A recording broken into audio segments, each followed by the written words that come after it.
Assalamualaikum warahmatullahi wabarakatuh. Halo semuanya, perkenalkan nama saya Fitri Pujiastuti dengan NIM 123008002 dari Prodi Biologi. Di sini saya akan menjelaskan tentang 3 topik, yaitu tentang alga, lumut, dan paku. Langsung saja ke pembahasan pertama, yaitu tentang alga. Sebelumnya, apa itu alga?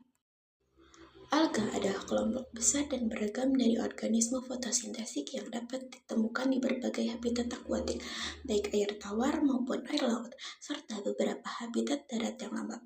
Alga tidak termasuk ke dalam kategori tumbuhan berpembuluh seperti paku-pakuan dan angiosperma, tetapi mereka memainkan peran kunci dalam ekosistem sebagai produsen primer. Selanjutnya ada ciri khas alga. Yang pertama, alga mempunyai pigmen fotosintesis. Semua alga memiliki klorofil A yang merupakan pigmen utama untuk fotosintesis. Alga hijau juga memiliki klorofil B. Selain klorofil, alga memiliki pigmen tambahan seperti karotenoid, fucostanin, dan picoerythrin yang memberikan warna khas pada alga. Ciri khas yang kedua yaitu memiliki struktur sel. Alga dapat berupa organisme uniseluler, misalnya di atom, dan beberapa di flagellata, atau multiseluler, misalnya ganggang laut seperti kelp. Kebanyakan alga memiliki dinding sel yang terdiri dari selulosa, namun beberapa juga memiliki dinding sel yang mengandung silika. Yang ketiga ada habitat alga. Mayoritas alga hidup di lingkungan akuatik baik air tawar maupun air laut. Beberapa jenis alga dapat hidup di dalam kondisi ekstrim seperti suhu tinggi, salinitas tinggi, atau pH ekstrim. Selanjutnya ada jenis-jenis alga. Yang pertama ada alga hijau. Alga hijau atau chlorophyta adalah kelompok besar dari alga yang memiliki warna hijau terang yang berasal dari keberadaan pigmen fotosintesis, klorofil A dan klorofil B dalam kloroplas mereka. Alga hijau sangat penting dalam ekosistem akuatik dan berkontribusi besar pada produksi oksigen di bumi. Karakteristik dari alga hijau.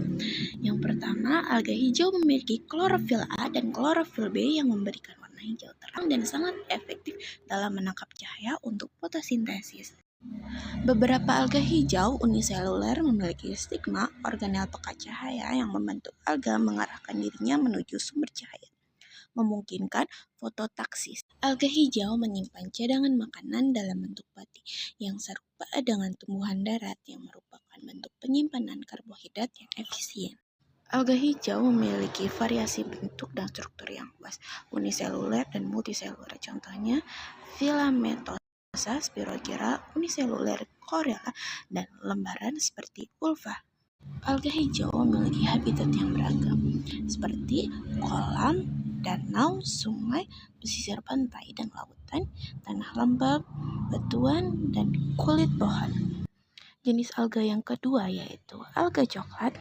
Alga coklat atau Phaeophyta adalah sekelompok organisme eukariotik multiseluler yang termasuk ke dalam divisi Phaeophyta.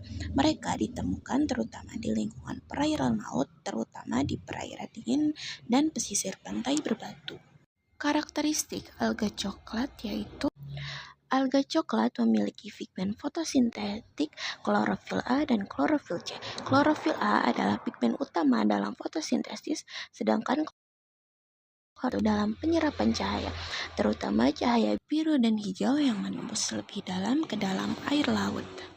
Dinding sel alga coklat mengandung alginat, yaitu polisakarida yang banyak digunakan dalam industri makanan farmasi. Alginat berfungsi sebagai pengental, penstabil, dan pembentuk gel dalam berbagai produk, mulai dari es krim hingga obat-obatan. Sebagian besar alga coklat adalah multiseluler dan memiliki struktur tubuh yang kompleks. Contohnya adalah kelp yang dapat membentuk hutan bawah laut yang sangat besar.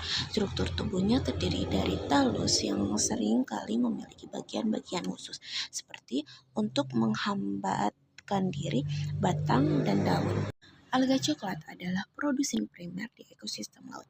Artinya, mereka melakukan fotosintesis untuk menghasilkan bahan organik yang menjadi dasar rantai makanan. Mereka menyediakan makanan dan oksigen untuk organisme laut lainnya, dari zooplankton hingga ikan dan mamalia laut. Selanjutnya, alga coklat umumnya ditemukan di perairan laut, terutama di perairan dingin dan pesisir pantai berbatu. Mereka tumbuh di zona interdal dan subtidal, serta di lingkungan yang terkena pasang surut air laut. Jenis alga selanjutnya yaitu alga merah. Alga merah atau Rhydophyta adalah kelompok alga yang dikenal dengan warna merah khas yang disebabkan oleh pigmen fotosintetik tertentu. Alga merah terutama ditemukan di lingkungan perairan, terutama di laut. Tetapi beberapa spesies juga dapat ditemukan di air tawar dan tanah lembab. Karakteristik dari alga merah mengandung klorofila dan pigmen phycobilin. Dinding sel alga merah sering mengandung polisakarida seperti agar dan keragian yang digunakan secara luas dalam industri makanan dan farmasi sebagai agen pengental dan pembentuk gel. Alga merah dapat memiliki struktur filametosa seperti benang, berbentuk lembaran, atau bahkan berbentuk seperti menyerupai tali yang kompleks. Alga merah dapat bereproduksi dengan aseksual maupun seksual. Habitatnya di laut, tanah lembab, dan air tawar. Namun lebih sering ditemukan di habitat air laut. Yang keenam ada alga merah menyediakan peran penting dalam ekosistem laut dengan menyediakan habitat bagi organisme laut. Mereka membentuk struktur terumbu karang dan menyediakan tempat berlindung serta sumber makanan bagi banyak spesies ikan, krustasea, dan invertebrata lainnya. Peran alga dalam ekosistem. Yang pertama, sebagai produsen primer, alga menghasilkan oksigen dan bahan organik melalui fotosintesis menjadi dasar rantai makanan di ekosistem perairan. Yang kedua, pengatur siklus nutrisi. Alga menyerap karbon dioksida dan membantu dalam daur ulang nutrisi penting. Yang ketiga, pembentuk habitat. Alga seperti kelp membentuk hutan bawah laut, menyediakan habitat bagi berbagai organisme laut. Topik yang kedua yaitu tentang lumut. Sebelumnya, apa itu lumut? Lumut adalah tumbuhan non-vaskuler yang tidak memiliki jaringan pengangkut sejati seperti xilem dan fluk. Mereka hidup di lingkungan lembab dan basah dan sering ditemukan di hutan, tepi sungai, dan permukaan batu. Ciri-ciri morfologinya yaitu talus adalah bagian tubuh lumut yang tidak terpisah menjadi akar, batang, dan daun sejati. Talus seringkali berbentuk lembaran datar dan silindris yang memungkinkan lumut menyerap air dan nutrisi langsung melalui permukaan tubuhnya. Rhizoid adalah struktur seperti akar yang berfungsi untuk menambatkan lumut pada substrat seperti tanah, batu, atau batang pohon. Rhizoid juga membantu dalam penyerapan air dan nutrisi dari lingkungan sekitar. Beberapa lumut memiliki struktur yang menyerupai daun dan batang. Meskipun bukan daun dan batang sejati, daun pseud biasanya tersusun rapat pada batang pseud dan membantu dalam fotosintesis serta penyerapan air.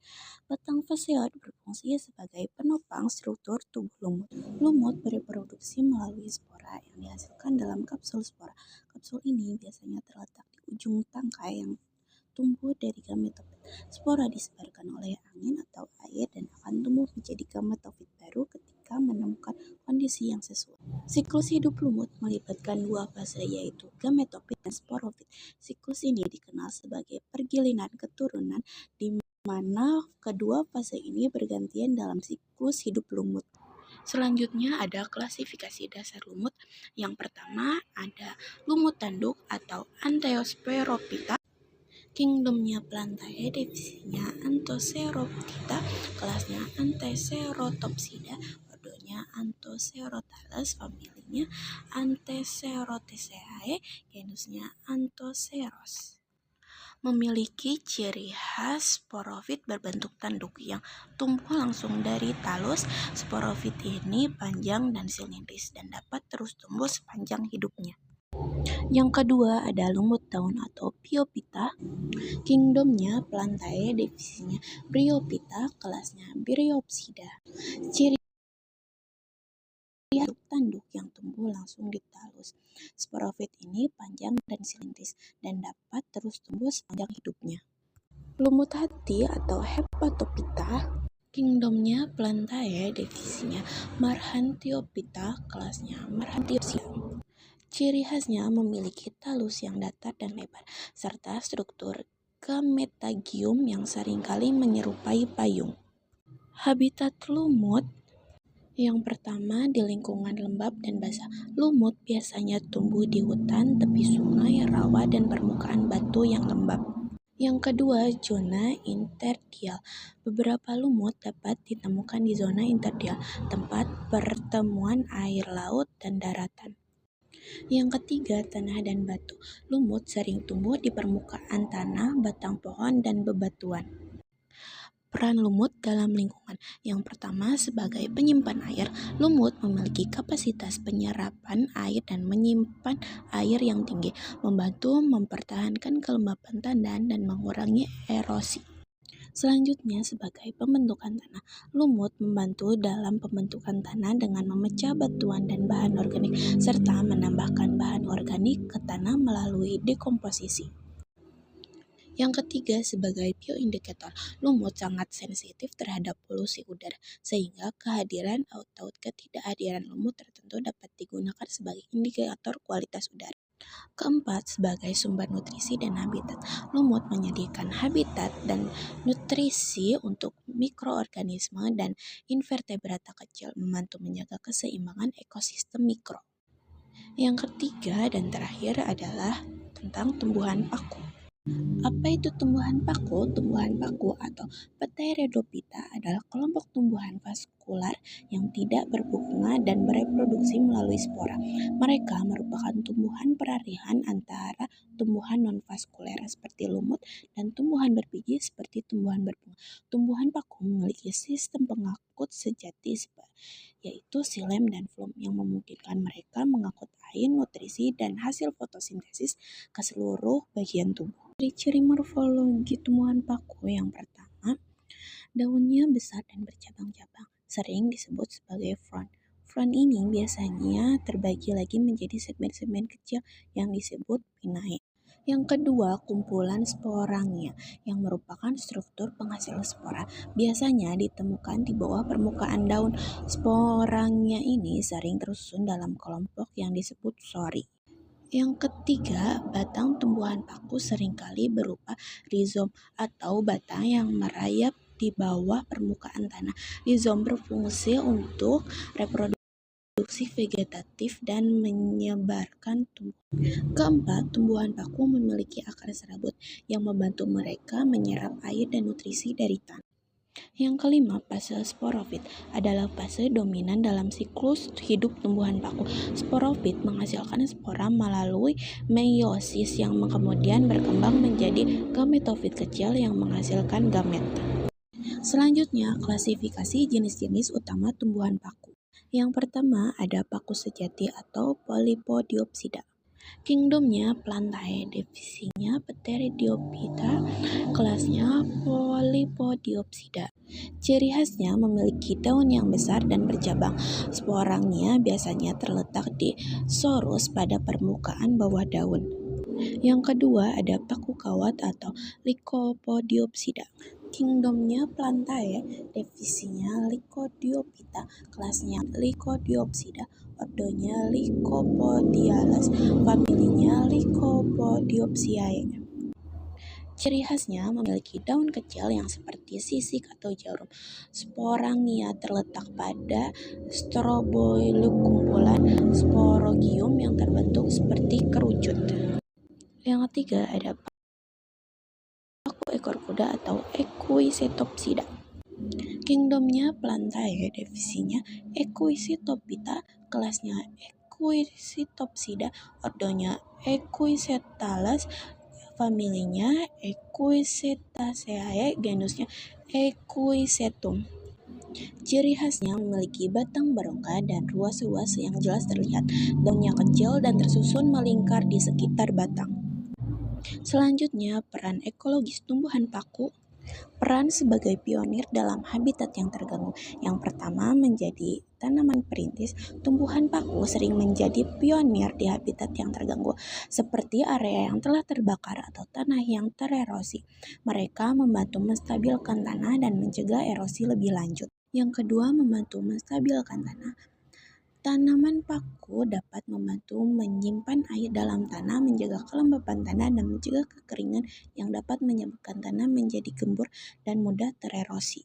Yang ketiga, menambahkan bahan organik ke tanah. Tanaman paku membantu dalam siklus nutrisi dengan menguraikan bahan organik dan mengembalikan nutrisi ke dalam tanah, meningkatkan kesuburan tanah. Selanjutnya, peran tumbuhan paku dalam ekosistem. Yang pertama, sebagai penyedia habitat. Tumbuhan paku menyediakan habitat dan tempat pelindung bagi banyak organisme kecil, seperti serangga, amfibi, dan mikroorganisme. Kehadiran mereka menciptakan mikrohabitat yang lembab dan teduh, mendukung keanekaragaman hayati. Yang kedua, sebagai produksi oksigen. Seperti tanaman lainnya, tumbuhan paku berfotosintesis dan menghasilkan oksigen sebagai produk sampingan. Ini membantu menjaga keseimbangan oksigen dan atmosfer. Yang ketiga, indikator kualitas lingkungan. Karena kepekaan paku terhadap perubahan lingkungan, tumbuhan paku dapat berfungsi sebagai indikator kesehatan ekosistem. Perubahan dalam polusi atau kondisi tumbuhan paku dapat menunjukkan perubahan dalam kualitas air, udara, ataupun tanah. Alga, lumut, dan paku adalah 3 kelompok tumbuhan yang memiliki peran penting dalam ekosistem. Alga sebagai produsen primer di ekosistem akuatik, menyediakan oksigen dan menjadi sumber makanan bagi banyak organisme lain. Alga tidak memiliki struktur seperti akar, batang, dan daun sejati dan biasanya hidup di lingkungan air.